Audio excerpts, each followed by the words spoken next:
So when we're talking about power, we're talking about two types of power. First of all, there's personalized power, which is how powerful you feel in your life. If you can make choices for yourself without asking permission from others. And then there is social power, which is how much power you have over people or how much power you have over things that other people want. We need personal power to feel good in life. And in an organizational context, it's really social power that is most relevant. How do we get that social power? It's often by seizing control over things that other people value in that system. And I don't only mean tangible things. It can also mean people's attention. It can mean reputation. So socialized power is really that power over others. Many people are uncomfortable talking about power. My philosophy as a scholar is no taboos. Everything in my classroom is fair game to talk about because I think dialogue is so important. However, there's a negative connotation or a negative taste that sometimes comes with that word power. And I think that is because of the way the media highlights those with power. They tend to highlight those who abuse power. But if we think about the people that have made really benevolent differences in this world, they've had incredible power. And I don't mean control over material resources only. Reputation is also a source of power, right? What are other people saying about you? Followers, the more followers you have, right? For example, Nelson Mandela, right? Very low personal power. As a prisoner for over 2 decades, you would say almost none, but incredible social power through the followership that he was able to garner through the vision that he had. In a workplace context, leaders are always trying to figure out, how do I get more social power? How do I get more power over the environment or the groups around me, even a team? Do we hope that those leaders are using it for benevolence? Yes, we do. So to get power, you need bases of power that you harness. And there are sort of 3 categories of bases of power.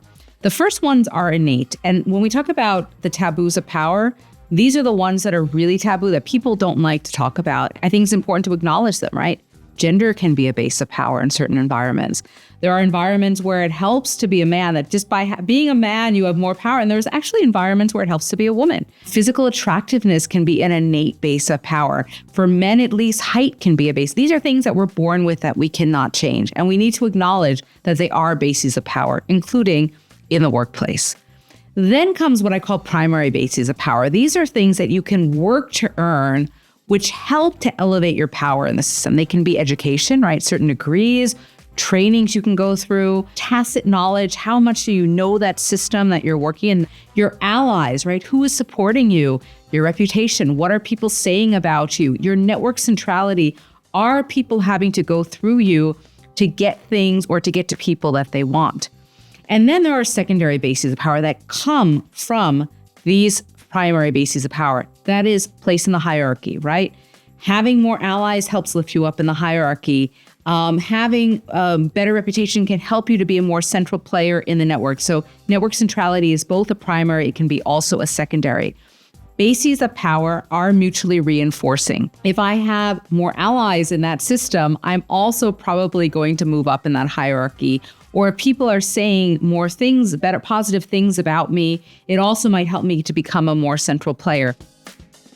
Now, if you want to get more power in your system, I recommend doing a power audit. First of all, say, what are the bases of power that are most valued in this system?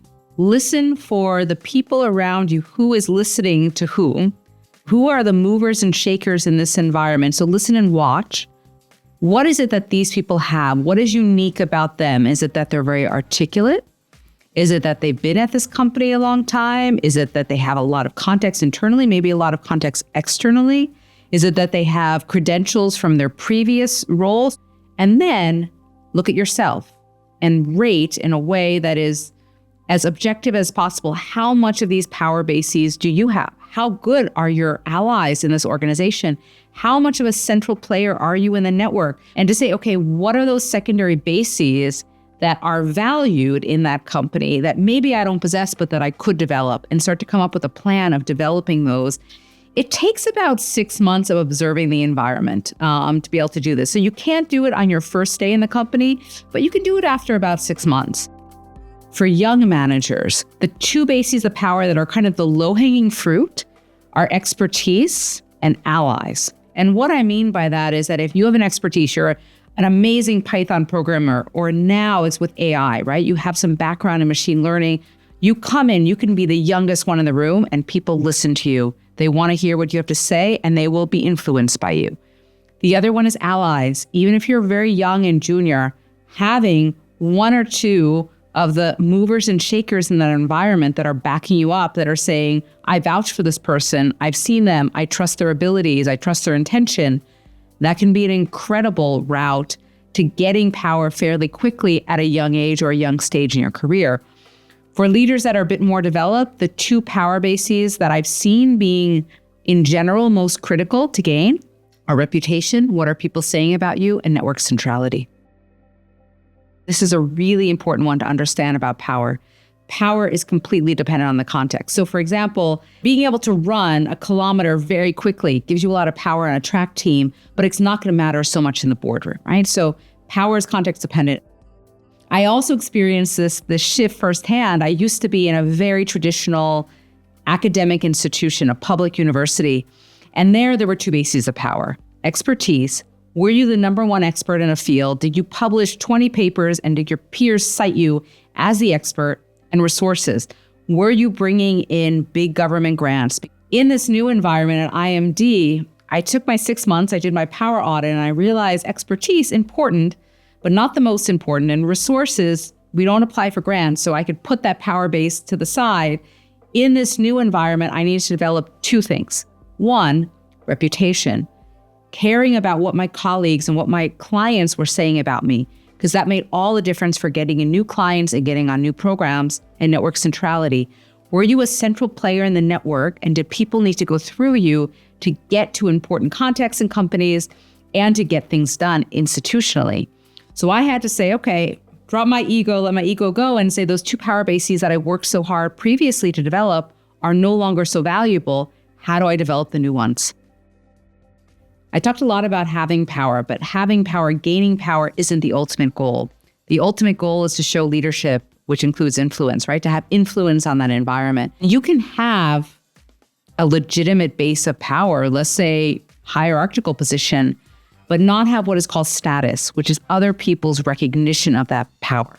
So maybe you've worked for a boss or had a boss or an individual in a company that has a lot of hierarchical position, but no one listens to them. They're not influential. As a power holder, once you've gained that power, you want to gain the status, people's recognition of it. And that has to do a lot with how are you using your power? Are you using your power to bring the organization or the team up?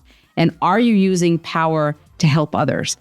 I worked, for example, in a medical institution, and there was one person who was really a power wielder, used their power very selfishly, but they were the only expert in this one area of medicine. And so people needed to rely on them, but they weren't respected. For this individual, let's call him Dr. X. For Dr. X, his expertise was very valued. But playing the competency game is dangerous, because if someone else were to come in that system with equal competency, people, I guarantee, would have been happy to see Dr. X go. So using power for benevolence and also showing self-control, not abusing that power and abusing the people through having that power. There's an ethical standpoint, but it also helps you to get that status, and it will help stabilize our power in return. Power is not good nor evil. Do you want to use it for benevolence or mere self-aggrandizement? And thinking about also not only how much power do you have, but how do you get others to recognize it? And that recognition, that status, is also often about how you use the power. Are you using it for yourself or using it for others?